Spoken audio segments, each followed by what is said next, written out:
Boa tarde a todas, boa tarde a todos. Sejam bem-vindas, sejam bem-vindos a mais um encontro do Projeto Migra. Esse projeto que nasceu no mês de abril e já está na sua 15ª ou 16ª live e que tem por objetivo estabelecer esse diálogo transdisciplinar e transcultural entre as nossas vivências em migrância. E hoje, para mim, é um prazer conversar aqui com um grande escritor, um grande ativista, que é Jude, Dibia, que está nos falando lá da Suécia, e também com Lara Bourdin, que é uma grande ativista, uma excelente pesquisadora também sobre essa questão. Então, antes de começar a live, gostaria então de apresentar os nossos dois convidados. Välkommen till Projekt Migra. Jag är Leonardo Tonus och idag skulle vilja presentera författaren Jude Dibia. Jude Dibia, que é um escritor renomado e defensor dos direitos humanos. A escrita de Dibia trata, entre outros, da discriminação de pessoas LGBTQI+, em seu país de origem, a Nigéria, bem como de temas em torno do abuso doméstico e dos direitos das mulheres à igualdade e à equidade. Jude Dibia é autor de 3 romances de sucesso: Walking with Shadows, de 2005, Unbridled, de 2009, Blackbird, de 2011, bem como de uma série de contos também publicados em diversas revistas. Em 2005, seu romance de estreia, Walking with Shadows, gerou polêmica pelo tema e pelo tratamento conferido, em particular, a uma protagonista gay.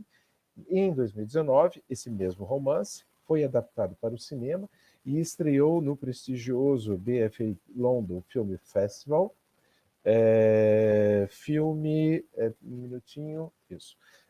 Film Festival em Londres. Dibia recebeu o prêmio Kensar Wika Prose e o prêmio sueco Natur and Kulturpris por seus escritos. Dibia reside atualmente na Suécia, na cidade de Malmö, onde gerencia e supervisiona um programa de residência para artistas em risco. E está trabalhando atualmente para concluir o seu novo romance sobre a vida como emigrante. E para moderar juntamente comigo e fazer o penoso trabalho de tradução, teremos então aqui Lara Bourdin, que é doutoranda em estudos latino-americanos na McGill University, em Montreal, no Canadá, e que trabalha com foco nas artes modernas e contemporâneas e nas questões ligadas à mobilidade e migração. Lara possui mestrado em estudos lusófonos pela Sorbonne Université, em 2020, e em História da Arte pela Université de Montréal, de 2013. Atua em prol da mobilidade internacional de artistas e do acolhimento de imigrantes desde 2010, como professora de idiomas, tradutora, pesquisadora e coordenadora de programas para várias ONGs baseadas no Canadá, na Europa e na África. E, entre outros, ela também é coordenadora de pesquisa para a ONG Art Moves Africa e membro da rede On the Move. Muito obrigada, Leo. Thank you very much, Leo, for the introduction. And it's a great pleasure and a great honor for me as well to be here today moderating this panel with my friend and colleague, Jude Dibia, who I have the pleasure to introduce now. So Jude Dibia is an award-winning writer and human rights advocate. His writing has tackled LGBTQ plus discrimination in his home country, Nigeria, as well as themes surrounding domestic abuse and women's rights to equality and equity. Jude is the author of 3 successful novels, the first being Walking with Shadows, which was published by Black Sands Books in 2005, followed by Unbridled in 2009, and Blackbird, published in 2011. And he's also the author of a number of short stories which have been published in various platforms. In 2005, his debut novel, Walking with Shadows, generated a stir due to its subject matter and for its favorable handling of a gay protagonist. In 2019, Walking with Shadows was adapted into a motion picture and premiered at the prestigious BFI London Film Festival. Jude has been awarded the Ken Saro-Wiwa Prose Prize and Sweden's Natur och Kulturpris for his writing. Jude lives in Sweden, where he manages and supervises a residency program for artists at risk, and he is working on completing his new novel on life as an immigrant. I'll now introduce myself briefly, which always feels funny, but so my name is Lara. I am a PhD student in Latin American Studies at McGill University here in Montreal, Canada, where I focus particularly on modern and contemporary art and issues related to mobility and migration. I have 2 masters, the first in art history from the Université de Montréal here in Montreal, which I completed in 2013, and the second in Lusophone studies from Sorbonne Université, which I completed last year. And in parallel with my academic activities, I've also been working towards supporting the mobility of artists, the international mobility of artists, as a language teacher, as a translator, as a researcher, and as a program coordinator, primarily for the NGO Art Moves Africa, but as well On the Move, which is an international cultural mobility network. So without further ado, I think we can move into our live. I'll hand the mic over to you, Leo.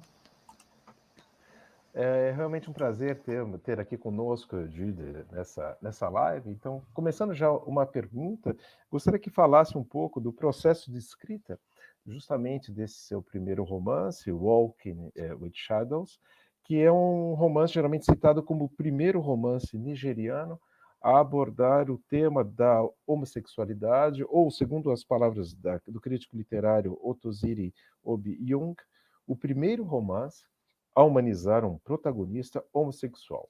E a questão, para além que falasse do processo de criação, é que você pudesse situar um pouco no contexto social, político, histórico em que nasce esse romance. Jude, it's a real pleasure to have you with us here today, and we would like to, if you could tell us a bit about the plot of the writing process of your first novel, Walking with Shadows.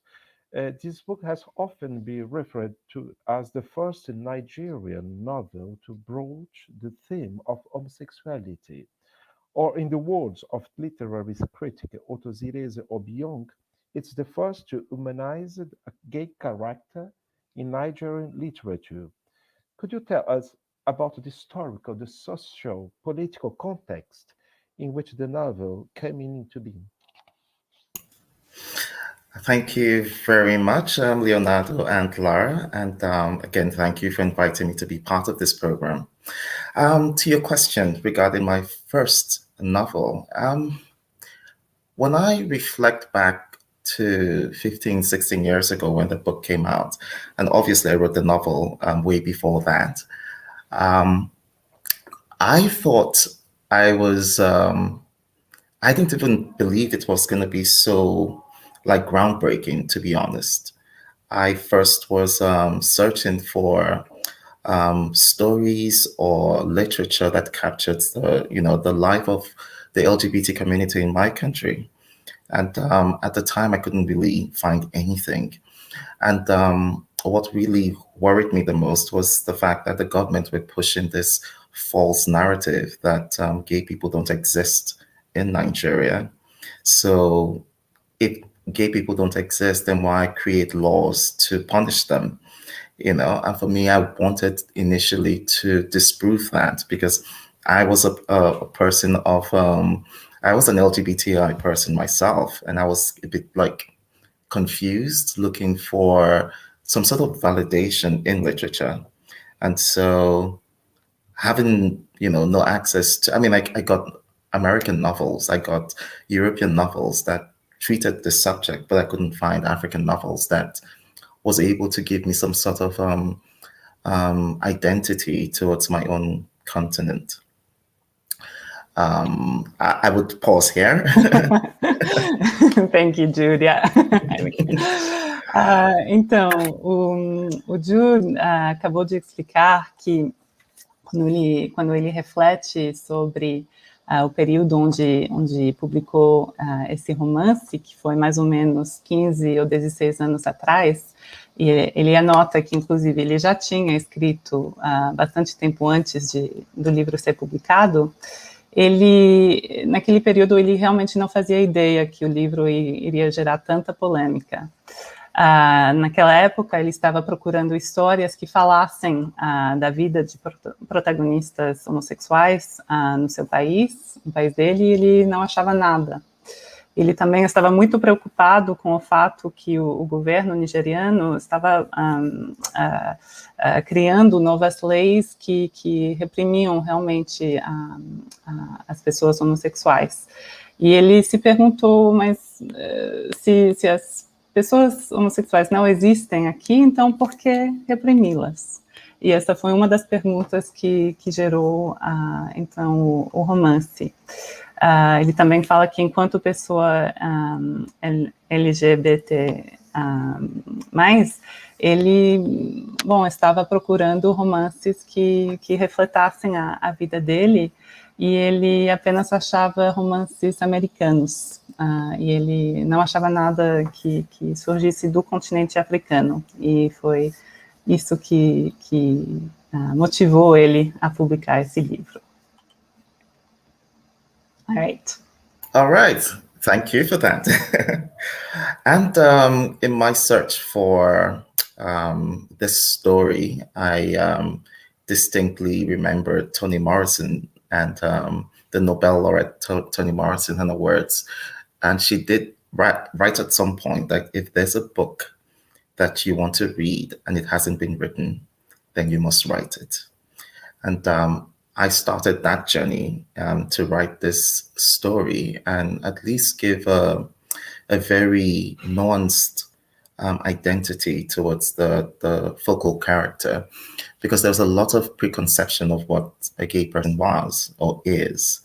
And I thought that there was no point trying to create a flawless character, because we are not flawless. Nobody is flawless. And I created the character of Adrian and his wife. And I really wanted to tell the story of these two individuals in their struggle to come to terms with his sexuality.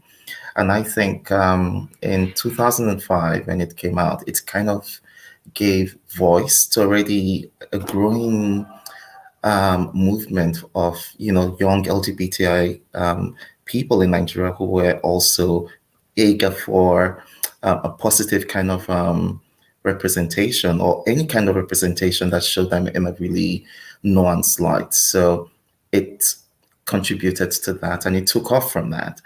And unfortunately, when the book first came out, it wasn't, it went through some sort of censorship and a ban. I couldn't find bookstores that were ready to first take it up, or libraries or whatever.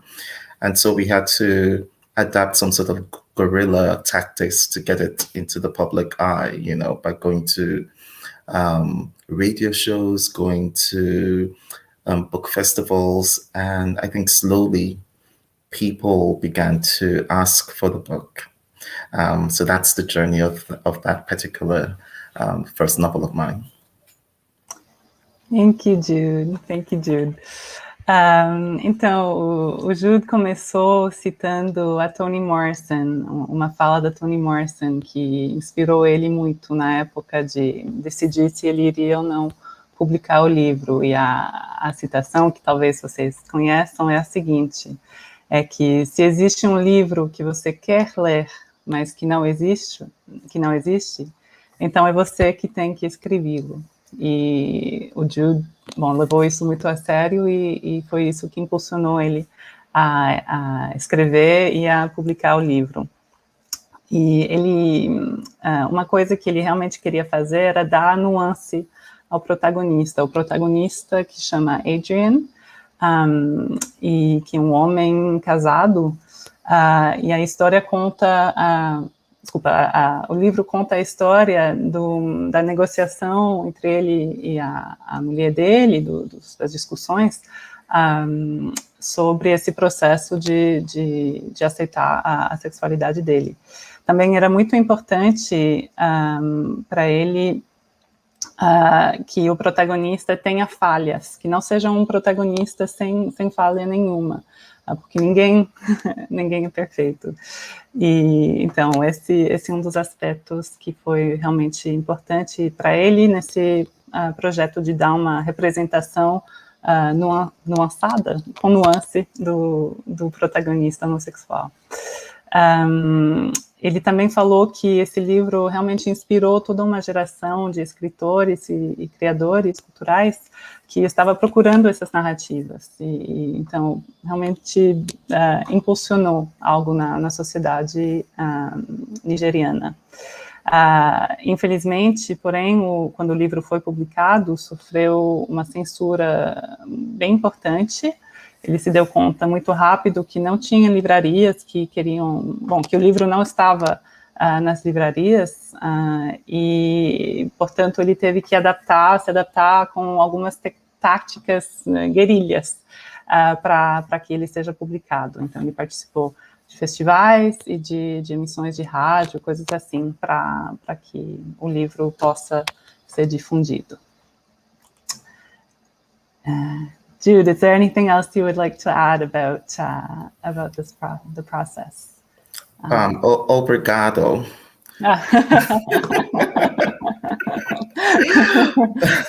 Obrigada to you. No, I think as we continue the conversations, I'm sure much more would come out. Yeah. Well, the next question sort of speaks about not the afterlife, but the next life of the novel in the cinema. I'll ask the question first in Portuguese, and then I'll ask you in English. Então, Jude, a gente gostaria muito que você falasse para a gente do processo de transposição do romance para o cinema. Qual foi a sua colaboração nesse processo e como você vê a relação entre filme e escrita em termos de representação da trama, dos protagonistas, e depois do impacto e da recepção. So Jude, can you tell us a little bit maybe about the process of translating the novel into a feature-length film? To what extent were you involved in the process? And how do you see the relationship between the film and the book? Both in terms of treatment or representation of the subject matter, and then in terms of its impact and its reception.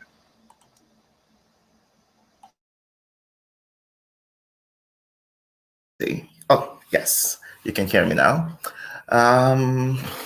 Interesting question. The journey from book to film took, if I'm being honest, over 10 years. The first time I was approached by a filmmaker was shortly after the novel was published. And, the normal promises, like, we'd like to shoot this, but we're not sure if we can shoot it in Nigeria. Maybe we'll take it to another African country. And, and so I paid no particular attention to that. But earlier you mentioned Fumi Ayanda, who was the first talk show host to interview a gay person on live television, and she also paid the price for that. I remember coming across, her in a particular event I was in, a literary event I was in, and we got to talking, and she had read the novel, and she was at the time very interested in developing it as well into film, because she had this great dream of creating her own media empire where she would have both TV, radio, film, and different things. And I trusted her. I kind of really liked the way she talked about the story. She understood the characters, and I did my research on her, watched some of her productions. It's mostly like documentaries that she had produced and featured in, and I was really quite impressed. And so I told her, like, when she's ready, I'll be there. I'll wait. And this was around 2008, 2009, roughly. I got reunited with Fumi again in London in 2016. And she was so happy to see me. I went for her birthday, so it was like a surprise.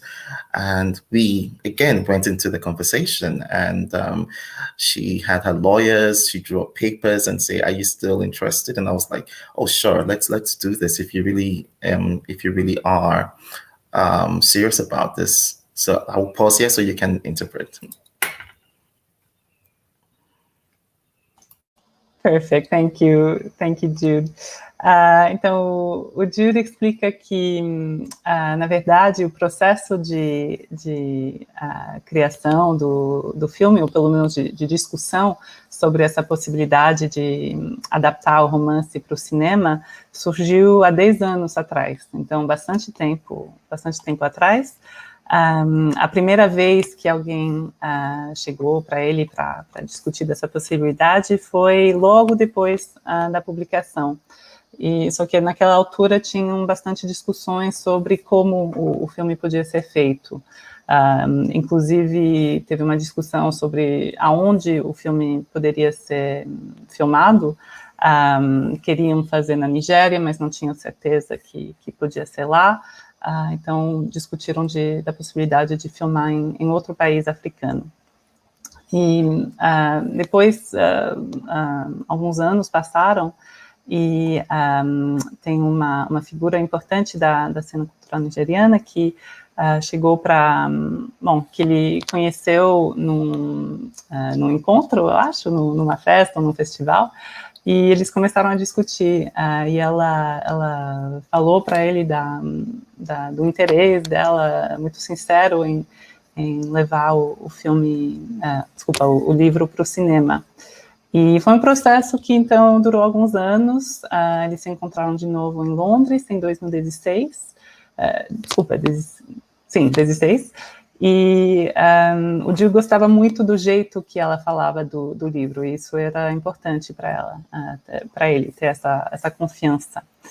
E foi mais ou menos isso. E ele vai nos contar o resto agora. Great. So we all know what it is to write a book and then to see the film. And I think I've seen a couple of movies that have been adapted from books. And I'm always afraid of that process, simply because if you've read the novel and you love the novel, you would never believe that the film will do better than the novel. And because of that, and I was so attached to the material itself, I did tell the producer that I didn't want to be involved in the film. I didn't want to be involved in the process of making or producing or casting any of the characters. I wanted to also be surprised when I saw the finished product. And one of the reasons why I did that was because I always believe, and I still believe, that once a writer or a creative person has given his work to the world, once it's published in whatever form, it no longer belongs to you, simply because my interpretation of my work might be different from your interpretation of it, or what you take away from my work might be different from what the next person will take away from it. And being involved in the film would mean me kind of imposing my own needs. I want this, I want that. Or if they take away something, I might not be happy and say, I want that to be back in. And that might slow down the process or even get the film not to be made. And so I really wanted to be much more surprised with what they did with the material. That was my approach, to see what they did with the material. You asked if I was also satisfied with it. I have to say I was, because I know that it's not easy to try and portray everything in a book. So what the producers and the screenwriters did was to focus on the two, main characters, the husband and the wife. So it was like telling two stories, and you got to see what the husband was going through, and you got to see what the wife was going through. And so you went on a journey with them to see how they evolved throughout the film. Yes. Because I'm so like enraptured with listening to you that I sometimes forget I have to translate. But it's okay, I've got my notes. Então, o Jude explica que bom, todos sabemos o que é ver um filme que foi adaptado a partir de um livro. E todos sabemos essa ansiedade que pode surgir quando a gente gosta tanto de um livro e a gente não sabe como que vai ser a transposição para o cinema. E o Jude se identifica bastante com isso. E, portanto, a decisão dele foi de não se envolver no processo. Ele realmente queria que o resultado final fosse uma surpresa. E uma das razões importantes por isso também é que ele acredita muito sinceramente que uma vez que um escritor dá o seu livro ou sua escrita para o mundo, não mais pertence a ele ou a ela. É para o mundo mesmo, é para os leitores. E, portanto, a interpretação de cada um e de cada uma é diferente, e o Jude realmente queria, portanto, respeitar o processo de criação dos cineastas. Ele também não queria invadir nesse processo, não queria atrasá-lo, e ele queria estar surpreso com o que eles fariam com o material. E no final das contas, ele ficou muito satisfeito. Ele achou muito interessante o fato deles pegar as histórias dos dois personagens principais, então o Adrien e a mulher dele, e construir uma narrativa, tipo, duas narrativas paralelas. Então a gente vai acompanhando a perspectiva de cada um no decorrer do filme. Ele vai nos explicar mais agora. Yeah, I think that's basically it. But I did see the first screenplay that was written in 2017. So it took a long time for the screenplay and shooting to start and everything. The first screenplay with the first screenwriter was a disaster. And after that, I was like, no more. I don't want to see any more. But eventually, when they got the lady that wrote the screenplay was also the director. And she called me a couple of times just to say, hey, read the book. What do you think about this? And I was really quite, a bit more calm because she also understood the material. And it made it so much easier to just let go and trust them to do the work. But it took a while. I think production of the film started in 2018. Started in 2017, wrapped up in 2018. And it didn't see the cinemas until 2019. I mean, it took a while from, first draft to the film, but I thought it was well done.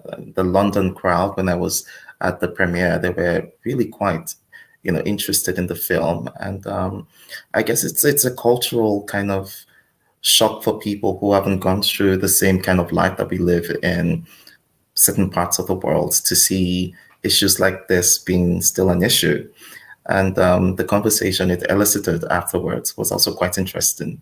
But yeah, that's the journey of Walking with Shadows from book to film. Perfect, thanks Jude.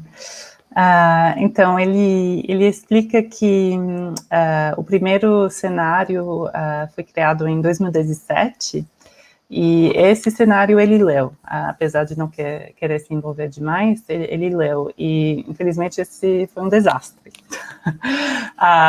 E depois disso ele resolveu que ele não queria mais ver nada, ele iria deixar o processo andar, e andou bem. Bom, a gente já sabe que o resultado final foi bom. Ele explica que a cineasta também é uma cenarista e uma escritora, então ele confiou nela para entender o livro e fazer essa transposição. O processo de filmagem começou em 2017 e terminou em 2018, mas o filme não chegou aos cinemas até 2019. E ele fala que os espectadores de Londres, que então, estavam presentes para a estreia, gostaram muito. E ele reparou uma coisa, que é que foi meio um choque cultural para os espectadores ver que essas questões, as questões com quais o filme lida, são tão polêmicas em certas partes do mundo, enquanto para eles, muitos espectadores não entendem por que tanta polêmica. Mas é essa a trajetória do filme. Thanks, Jude. Just one comment. Eu queria agradecer a Lara já pelo trabalho de tradução já agora. Geralmente sou eu quem fico fazendo essas traduções, sobretudo para o francês. Hoje eu estou aqui podendo também apreciar a live. É como festa, né? Muitas vezes, quando a gente organiza a festa, a gente aproveita da festa. Hoje estou aproveitando da festa graças a Lara. Só uma pequena observação. Mas, Jude, você começou a falar justamente da sua relação com a literatura. Claro, você citou o Toni Morrison, você citou alguns autores americanos, mas eu gostaria de ouvir um pouco mais sobre essa relação, talvez influências, quem sabe, de autores como James Baldwin, Lynn Harris, ou também de autores africanos como Binavanga Vainama. De que maneira esses autores contribuem ao seu, digamos, ao seu processo de escrita, né? Jude, you are talking about your relationship with the literature. Yeah? You talk about Toni Morrison, some American authors, but we would like to have more about this relationship, for example, with James Baldwin, with Lynn Harris, with African authors like Binavanga Vainami, how they contribute to your development as a writer and to writing process. Thank you so much for that question. I think Toni Morrison for me is like one of my literary gods. She's just brilliant, completely brilliant. I was introduced to Toni Morrison pretty early by another writer friend of mine, but I was still like in my 20s or something, or a teenager, and I read her first book, and I was completely just in love with her writing, the way it was so poetic. And then if you read her essays on race and human rights, you are just transformed into, she's just a brilliant person. You know, that's all I can say about Toni Morrison. But I also would link her with Baldwin, because Baldwin was also one of the writers I read and respected. He was also a gay writer. He'd written characters that I found to be very similar to the kind of characters I would like to portray in my own writing. And he was also a civil rights activist as well. So those two kind of, for me, are like my literary gods. If I'm bored, if I need something to read, I go back to the old books of Morrison or Baldwin and read them again, and I'm inspired to write. I think Lara would like to translate that first, and then I would go to the other ones. Perfect. Thanks, Jude. Então, o Jude agradece muito pela pergunta sobre as suas influências literárias, e ele já começa contando que a Toni Morrison é, para ele, uma deusa literária, é a deusa dele. Ele acha ela simplesmente brilhante. Ele leu a Toni Morrison pela primeira vez quando ele tinha uns 20 anos. Foi um amigo, também escritor, que apresentou ela para ele, e ele simplesmente ficou encantado pela abordagem tão poética e também pelos escritos sobre as questões de raça e de direitos humanos. A Toni Morrison também levou ele para o James Baldwin, que é a outra grande influência literária dele, e ele fala especialmente dos personagens do Baldwin, que ele se deu conta muito rápido que os personagens do Baldwin, personagens muito complexos, com várias dimensões, eram os tipos de personagens que ele mesmo queria criar. Então foi realmente uma grande influência. E depois ele fala que, bom, esses dois são realmente os pilares de inspiração para ele. Quando ele não sabe o que fazer, quando ele perde inspiração, ele sempre volta a esses dois. Thank you, Lara. I will just say something again about Baldwin. His novel, Another Country. Oh my God. I've read that book like 5 times. And I've dedicated a bit of my time trying to write a modern version of that story and place it within Sweden here. So that's one of the projects I'm working on, but not exactly the same story, but very similar. It's such a beautiful story, and I hope more people will get to read it. Now, with the other writers, the shameful thing, or the sad thing, rather, not shameful, is that all the writers I seem to admire are dead. So Morrison passed away, was it last year or 2 years ago? Biavanga passed away as well. And the others, Elin Harris also passed away some years ago. And Baldwin has been dead for a while anyway. Biavanga and Elin Harris to me represent writers I respect because they took me as, I look at them as mentors. With Elin Harris, I hadn't published any novel at the time, and I'd been reading his work. And yeah, it's a bit on the soft side, but he was telling very important stories of the gay community, the Black gay community in the US, and the kind of issues they were going through. And I remember the first time I read one of his work, I looked for every other book I could find of his. And unfortunately, I couldn't buy these books in Nigeria. So when I graduated and I was working with Lufthansa at the time,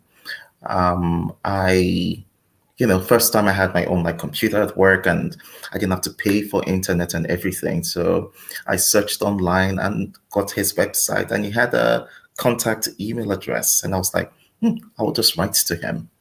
So I wrote and introduced myself as somebody who was a budding writer. I talked about his work so that he knows that I've read his work.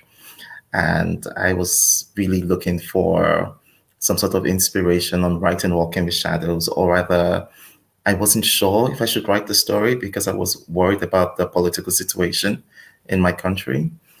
And I didn't expect him to respond. So you can imagine my shock when a week later I get an email from Elin Harris. And he was the one that actually reminded me of the quote from Toni Morrison, where he said, if there's a book you must read and it hasn't been written, you must write it. That's what Toni says. And I was like, oh my God. And he promised to send me his work, because I told him it's no way I can find your books in Nigeria anyway. And within a month, I'd gotten a parcel from DHL with all his books signed by him, and an encouraging note to say, just keep writing, So for me, he was like a mentor.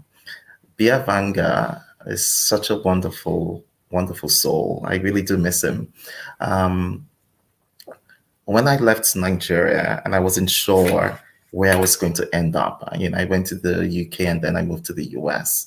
So I lived in the US for a year. And during that period, Biavanga was really worried about, he said, your visa is going to expire at some point and you have to go back home. And I said, yes, if I can avoid it, I will avoid, going back. And he linked me up to the organization Icon, because he knew one of the board of directors. And he says, just write to them, or rather he told them about me, sent them my bio and my brief or dossier about me, and they wrote back to me to say, why don't you apply for the scholarship for Icon? And so I did, and that's how I ended up in Sweden. So Biavanga was very instrumental in at least just pushing me in the right direction, and his work as well. His only novel that he wrote, unfortunately, before he passed, was also such an eye-opener on how to write about complex characters, you know. So, like I said earlier, I love these writers. I respect them, and each of them in their own little way have kind of contributed to my development as a writer. Thank you, Jude. Well, it's an honor to be recounting these stories, which are truly incredible. Então, eu falei que é realmente uma honra contar essas histórias que são realmente fascinantes e muito impactantes. O Jude começou citando o livro do James Baldwin, que é Another Country, que é um dos romances dele e que foi provavelmente a maior influência no Jude.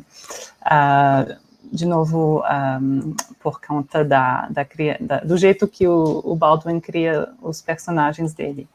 E, na verdade, atualmente, o Jude está pensando e experimentando com uma narrativa baseada no Another Country, mas baseada na Suécia. Depois ele conta que uma das penas dele é que todos os escritores que ele mais admira já morreram. Então, o William Harris, o Binyavanga Wainaina e a Toni Morrison recentemente, e o James Baldwin, bom, faz um pouco mais tempo. Sobre o William Harris e Binyavanga Wainaina, que é um escritor queniano, do Quênia, que infelizmente faleceu 2 ou 3 anos atrás, Jude fala que esses dois autores são autores e mentores também. Sobre William Harris, ele conta que, bom, ele acha a abordagem dele um pouco soft, mas que as histórias sobre protagonistas homossexuais que ele conta são muito importantes, protagonistas que vivem nos USA. Ele conta também uma história que é que ele, bom, quando ele estava começando a ouvir falar dele, ele não conseguia achar os livros dele na Nigéria. Mas aconteceu que o primeiro emprego dele era na Lufthansa. E então ele tinha um computador da empresa e tal. E graças a isso ele encontrou o site do William Harris e o endereço e-mail. E ele resolveu mandar uma mensagem, só para ver o que iria dar. E ele mandou uma mensagem para o William Harris contando que ele era escritor e que ele queria escrever um livro sobre um protagonista homossexual na Nigéria, mas que ele não sabia direito como fazer, não tinha certeza. E, bom, ele lançou esse e-mail, realmente não esperava que o William Harris fosse responder, mas teve a surpresa, muito feliz, de uma semana depois receber uma resposta do William Harris, na qual ele prometia enviar os livros dele para a Nigéria. E um mês depois, Jude recebeu um pacote nos Correios com todos os livros do William Harris assinados e com uma carta dizendo que ele tinha que continuar escrevendo. E, como sabemos, é o que ele fez. Sobre o Binyavanga, ele diz que o falecimento dele realmente deixou muitas saudades. Ele também chegou a conhecê-lo. Antes de ir para a Suécia, o Jude morou 1 ano nos Estados Unidos, quando fugiu da Nigéria. E foi o Binyavanga que conectou ele com a rede ICORN, International Cities of Refuge Network, porque ele conhecia os diretores. E então foi graças ao Binyavanga que ele se candidatou para a residência na Suécia e que chegou a morar lá até hoje em dia. E o Binyavanga também foi uma grande influência literária, sobretudo na criação dos personagens. O único livro que ele publicou foi o One Day I Will Write About This Place, e foi uma grande influência no Jude também. Voilà.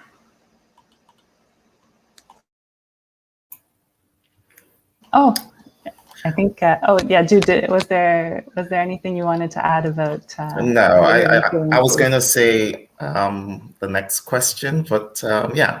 Yeah, let's move on to the next question, and maybe and that's my question actually.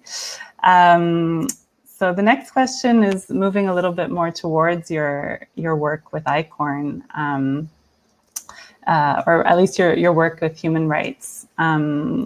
Vou contar em português primeiro. Então, Jude, você afirma em uma das suas entrevistas que toda forma de escrita e produção artística é política.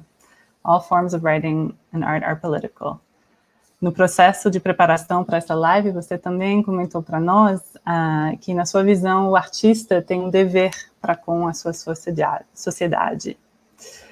De que maneira esses comprometimentos se manifestam no seu trabalho de escrita atual? So Jude, again, making more this connection with the human rights aspect of your work. In one of your interviews, which we read, you say that all forms of writing and art are political. And actually, in the first conversation we had when we were preparing this live, you told us that, in your view, artists have a duty towards their societies. So we were wondering how these commitments manifest in your current and also your past work. Thank you, Lara. Writing or art as a political statement. What I meant actually was to say, when people say all forms of art is political or are political, it simply means that as long as art actually has a worldview, whatever the worldview is, makes it a statement, and that means it is political. I've seen counter arguments to that, but this is my own personal belief to it anyway. I think it's important to look at history and maybe study why artists are always the first people that are attacked when a dictatorship takes hold of a country or whatever. It's simply because the artists have a way to reach to the general public. I remember trying to break down socialism as a concept to somebody I met, and they couldn't still understand, what that was or what it is. And so I told him a story using, anecdotes using socialism as a metaphor. And as soon as I said, I explained the story or told the story, they're like, oh, is that what it is? And I think that's what art actually does. It takes complex issues and breaks it down so that people, can identify with it. And so for us artists, musicians, painters, poets, or whatever, we become a threat to government when we use our words to educate the people. So that's my take on that. However, though, when it comes to my current work now, I find that I am in a very instrumental position where I can actually aid and help other writers who are at risk, and at least give them a platform and shelter for 2 years where they can do their work and continue to thrive. So I get the best of both worlds, because now I get to help, but at the same time, I am meeting some really interesting and complex characters and artists from all over the world who are as important as any other person. So, yeah. Perfect. Então, Jude, respondendo então a essa noção da arte, toda arte que seria política, ele diz que, segundo ele, toda arte surge de uma perspectiva sobre o mundo, um worldview, que é uma palavra que eu estou tendo dificuldade para traduzir, mas é vamos dizer, uma perspectiva, uma certa abordagem do mundo. E, portanto, essa perspectiva sempre vai se inserir num contexto político. E isso que faz com que toda a arte, na perspectiva dele, tenha um papel político. Ele também aponta que é importante, interessante olhar para a história e ver que os artistas são sempre os primeiros a serem atacados. Quando surge movimento de contestação, quando surge regime ditatorial, por exemplo. Ele dá o exemplo de uma conversa que ele teve recentemente sobre a palavra socialismo.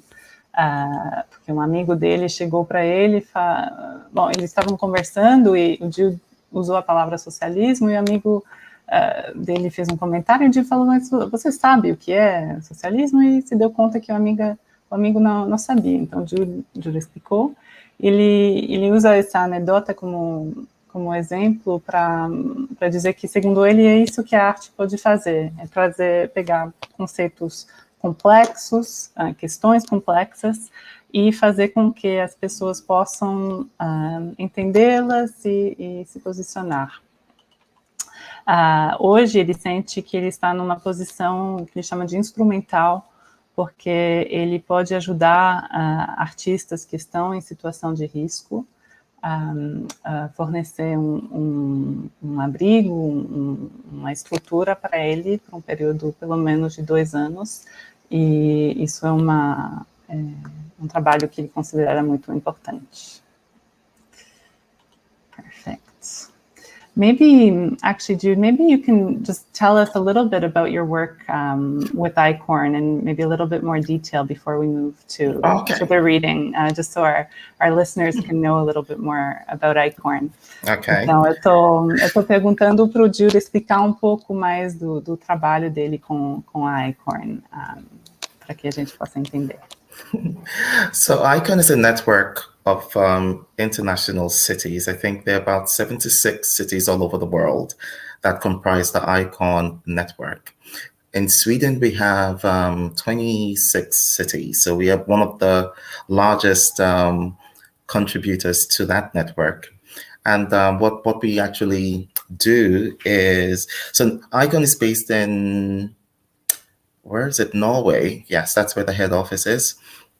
And so writers and artists, musicians, cartoonists, visual artists, I mean, the whole idea or concept of artists that are endangered or at risk in their country apply to ICON for a shelter city. ICON works hand in hand with PEN International, who vets this individuals. So not just anybody can come in and say, I'm a writer, I'm being persecuted. So if you are a writer and you're being persecuted, or you're a filmmaker or an artist, they send your information to PEN International, who vets and checks with your country and make sure, okay, this person is really who they say they are. And once all of the checks are done, the person is put on the list, and the cities begin to request, like, oh, we have an opening in my city. Send us a couple of lists. Let's see who would suit our city. And so we go through all that process of shortlisting our candidates, vetting them as well ourselves. And then once we're satisfied, we offer them an invitation to come. In Malmo, we have 2 spots. So I actually manage 2 artists simultaneously. We try to keep a balance between the written art, which is either journalism or, novelists like myself, and then another form of art. So it could be music, it could be film, it could be anything, just to have a good mix. When we send them the invite, we make sure we help them with getting the visas or travel documents that they need to come to the country.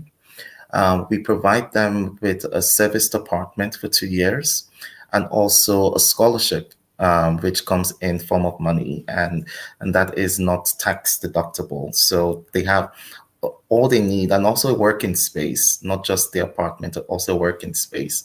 The beauty of it is that you're not compelled to do anything for the city, because we do understand that some artists, when they come, are so shell-shocked or they're still traumatized and they want to stay away from public view. So they can spend the whole 2 years doing nothing and just recuperating, or they could continue with their work. But we give them the opportunity to either contribute to the cultural landscape of the city or not. So it's really up to them, but they are well taken care of. Their socials, their medicals, at least they have that for 2 years. And we do everything that we can for those that want to stay behind to make sure that they are well adjusted to the system. And after the 2 years program, they can actually find some sort of work, or they can continue with their art and still get income to survive on their own. So, yeah.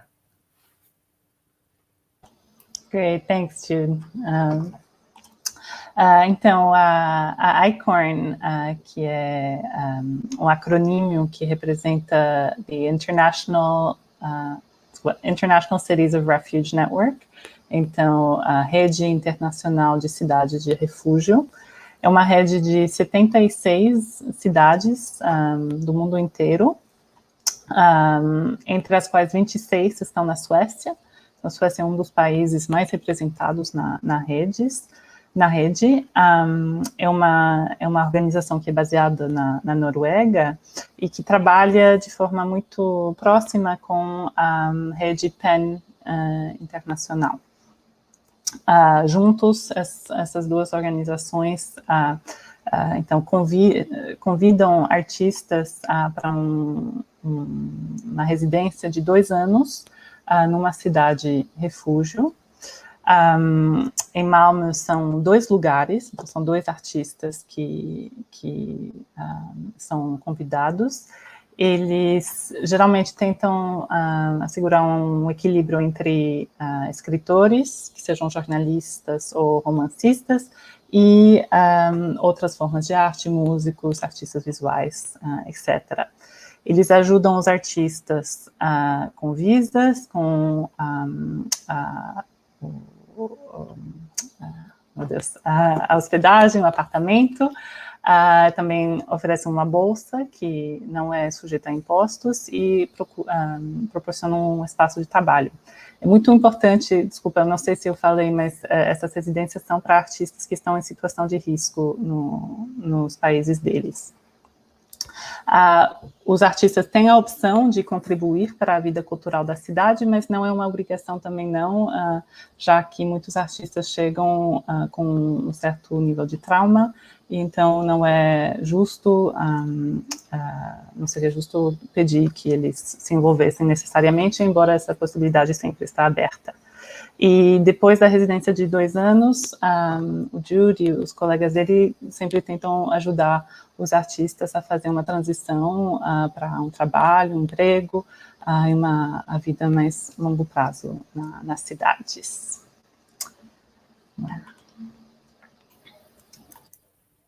That's great. I tried to share a screen for Icon. I don't know if it was visible too. But yes, that's in the comments. Perfect. Thanks so much. Well, I think we're closing in on our time. No? Leo, would you like to? I think it's possible to share the screen. Can you, or you can't? Okay, let's see if I can show you the screen. Okay.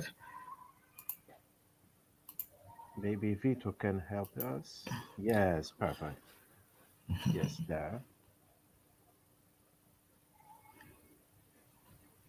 This is the website. Yeah, about with all writers. Okay, it's very important. Some of the writers from the years. You know how many writers in all world? Unfortunately, no. Okay. Okay. No, it was just curiosity. And maybe to finish, Jude, maybe we could listen you reading some of your texts, maybe. It's possible. It's not 1 hour, if you have time, of course. I would read a little from a text you referenced. I think either you or Lara referenced that I wrote. And when I would lose my breath, I would stop. Okay, it's I wrote this piece some years ago for a kind of web magazine that dealt with queer urban spaces. And so they asked me to contribute, and yes, and I did. So let me look for, I'm actually trying to look for it. Okay, I start. On the opposite side of Nobelwegen, next to a very old church building, sits this massive phallic structure. This is not too far from where I live in Malmö, Sweden, and I pass it almost every day. When I first moved to Malmö, I was struck by its uncanny resemblance to a giant erect penis. I once asked an older local about the structure and for what purpose it was built, but the old man had no idea what it was originally meant to signify.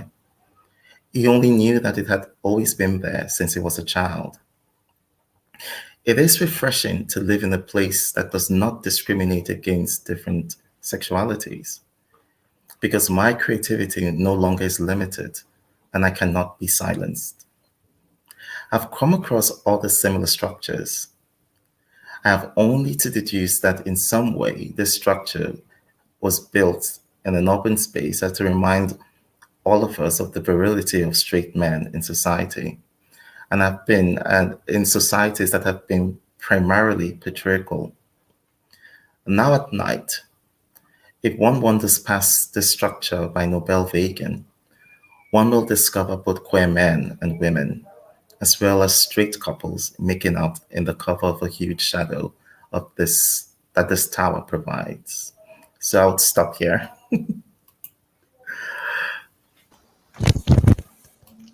Thank you so much, Jude, truly. This was fascinating. Of course, we could keep going for hours, but for the sake of our voices and time, I think we'll wrap up here. Thank you so much again. It was truly an honor and a pleasure to talk with you today. Thank you so much to you and Leonardo. Thanks, Lara, for this incredible work with the translation. Yeah, first time's a charm, I guess. First time is just like jump in the swimming pool. Yep. And you swim very well. Who knew? Who knew? Então, eu gostaria mais uma vez de agradecer a todas e a todos, porque foi um longo dia, passamos, na verdade, da escrita à Meríndia para a escrita, vamos dizer, ligada a questões LGBTQ+, a situação do refúgio, e já deixo aqui o convite para a próxima semana. Nós vamos mudar, na verdade, de continente, passaremos de região, passaremos para o Maghreb, passaremos para uma outra linguagem, porque na próxima quarta-feira teremos o quadrinista Salim Zerrouki, que vai estar presente, que vai apresentar o seu novo álbum de quadrinhos na próxima quarta-feira, e no sábado falaremos novamente de refugiados, falaremos da cidade de asilo, de cidades refúgios, e também com a escritora belga, mas muito vinculada à Tunísia, Cecília Ouamani. Então, muito agradecido. Thanks, Jude, for this incredible live, for this, and I hope to visit you very soon in Malmö. In Malmö, that'd be great. Ja, tack så mycket för alla. Ja, tack själv. E até a próxima semana. Tá? Obrigado, Lara. Então, hei doa. Muito obrigada. Bye.